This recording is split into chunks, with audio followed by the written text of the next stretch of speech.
A highly requested video on this channel is to revisit some of Fortnite's best POIs or locations of all time. If you don't know, a POI is really just a named location in my book, so that's what we're going to do today, is revisit some of Fortnite's best named locations of all time. Keep in mind, there have been hundreds of Fortnite locations over 5 chapters, so there will definitely be a part 2 to this video because I just can't cover all the best in one video. That would be an hour-long video. Let me know in the comments if you would like to see a worst POIs video, and be sure to use code TYFRYZ in the Fortnite item shop if you would like to support me, of course. But with all that out of the way, let's finally get into it. Firstly, I'd like to talk about a POI that is from Chapter 2 and my favorite named location of all time. That's going to be Misty Meadows. Of course, as I had mentioned earlier, there are just so many good named locations, but especially in Chapter 2, Misty Meadows just stands out to me. I really got to give credit for these extra unique POIs, right? The POIs that have been carried over from Chapter 1 to Chapter 2 to Chapter 3, like they're just kind of reskins of each other, right? But Misty Meadows was its own brand new POI in Chapter 2, and we have never seen it return since. Misty Meadows is kind of a redone version of Happy Hamlet, if you think about it. Like, the buildings are all the same shape, the same style, you get what I'm saying. Misty Meadows had a couple of things going for it. One is you had a great location, like right between a couple hills. You had a huge lake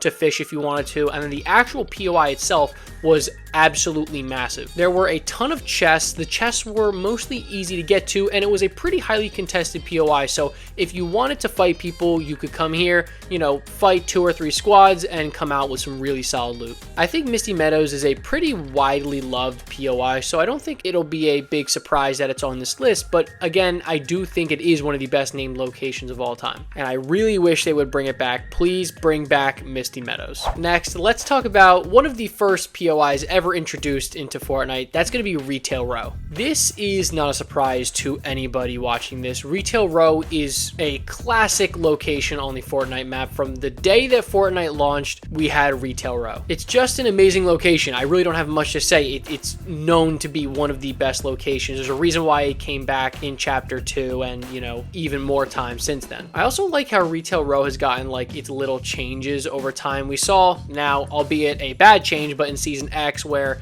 it became that kind of zombie spawn area, and it also always gets decorated for holidays and Halloween and Christmas and stuff like that. I don't know. Retail Row is no doubt one of the best locations. You have, of course, the shop side, and then you have the houses side. Me and my buddies would always land houses, always land doghouse, get our stuff, and then just push retail side. It was in a great location, of course, and especially if you're looking at the Chapter 2 version, you would just kill everybody and then move on to the grotto and try and get Brutus's minigun. Retail Row is one of my favorite drops of all time, and I'm sure it is for most of you guys watching this video, so no surprises here. Retail Row is one of the best. And since I threw kind of an obvious one here, I want to throw a little curveball in, and that's going to be Chapter 4 Season 1's Faulty Splits. You want to talk about an underrated POI, you have one right here in Faulty Splits. It was such a cool idea for a location, right? So half the location was like regular houses, those kind of medieval themed houses from Chapter 4. Then the other half was like stores, there was a big bowling alley, like that type of stuff. And the houses were obviously kind of on a cliff, on a hill, and then all the retail stores were down below. Like, what a sick POI, and I honestly think it stands out as one of the best from Chapter 4 especially. I really like how this location is so small and packed together. You don't have to run, you know, 40 or 50 meters to find somebody. Like, there was always going to be somebody near you, and that goes to show, you know, how good not only the location was, but also just, you know, how close all the loot was to each other. There were a ton of chests, and of course we saw introduced with Chapter 4 were the abilities to, you know, cap the POI. Basically just sit there, raise the flag, and then capture the POI, and that would essentially cover the majority of the POI. But we've never seen Faulty Splits return, and it was only in the game for 1 season, so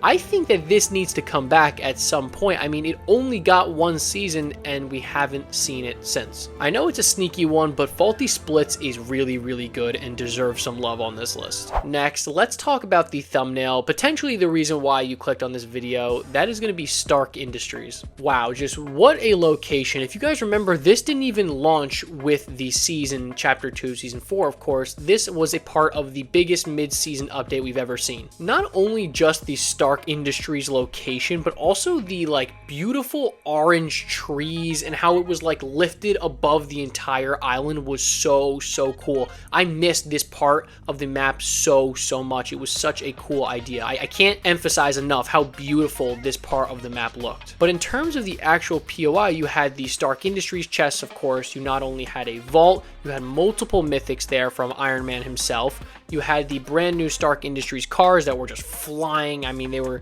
you know, crazy fast. There were multiple AIs that were there that you could get Stark Industry rifles from. And of course, I just kind of touched on the location, but you were basically, if I remember correctly, right next to Pleasant Park. Like, it was basically just right in the middle of the map. You could rotate anywhere you wanted to. And of course, this POI is not only cool just because it was like a good place to get loot, it was of course from the Iron Man movie, Stark Industries, of course. Like, it fit perfectly with the storyline. And Chapter 2, Season 4 is like the only season that a POI like this would fit into. So I don't think that we will ever see Stark Industries again, but it was an unreal POI. Ton of action, ton of traffic. Everybody wanted to go to Stark Industries. It became the new Tilted Towers. So I don't think that this selection will surprise many people. It is one of the best. But a location that may surprise some people, and I bet you some people watching this video forgot that this location even existed, that's going to be Pandora from Season X. This is kind of a curveball in here, so if you don't agree with this pick, cut me some slack here. But as many of you probably know, Season X had some absolutely crazy POIs, and again, if you want to see a worse POIs video, you will definitely be seeing some of those Season X ones in there. And if you don't know, I'm just referring to the Rift Zones, these brand new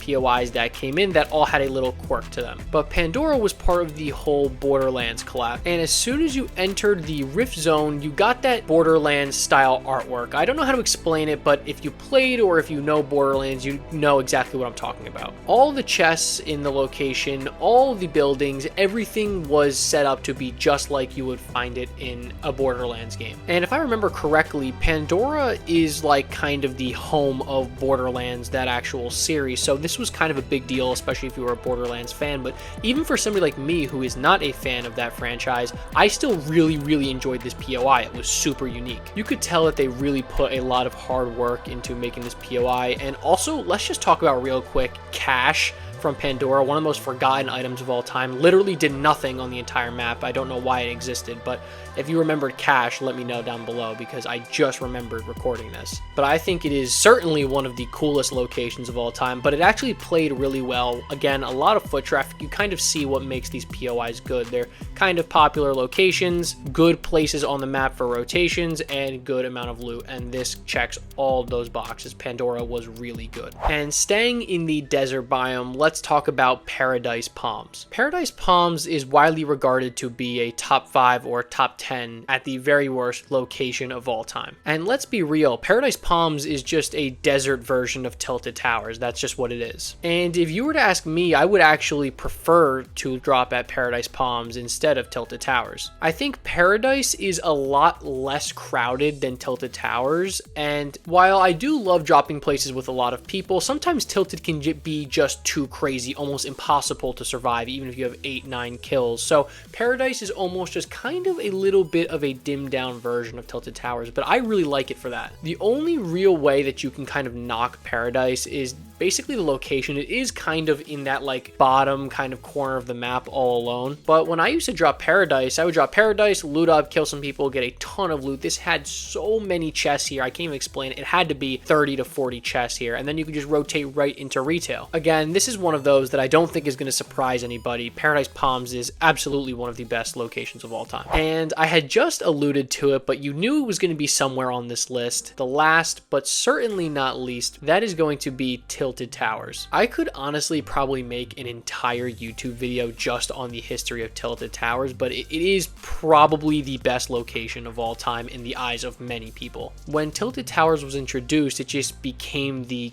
hub of Fortnite. There were 40 to 50 people dropping Tilted Towers every single game. It's seen so many reworks. It's been brought back, it's been destroyed. We've seen Neo Tilted, we've seen Gotham City, just all these kind of, you know, almost reskins. We saw Tilted Town, of course. Like, there are just so many, and that's because it is one of the most beloved POIs of all time. If you wanted to have non-stop action, 10 kills in the first, 5 minutes of Fortnite, you would drop Tilted Towers. There's a reason why every single YouTuber streamer. They all dropped Tilted Towers. It made for the best content and the best action. It was basically in the center of the map. You could rotate anywhere around the map. You were almost always in zone every time you landed here, and of course there was a boatload of chests. It is an iconic image in not only Fortnite history but really gaming history. Tilted Towers is just that. It became a cultural phenomenon almost. I don't really know how to explain it. Like, everybody knows about Tilted Towers. We're hot dropping Tilted, boys. Like, everybody knows it. I don't really have much else to say. Tilted Towers is just that special, and you know, while some people may think it's overhyped and too crowded,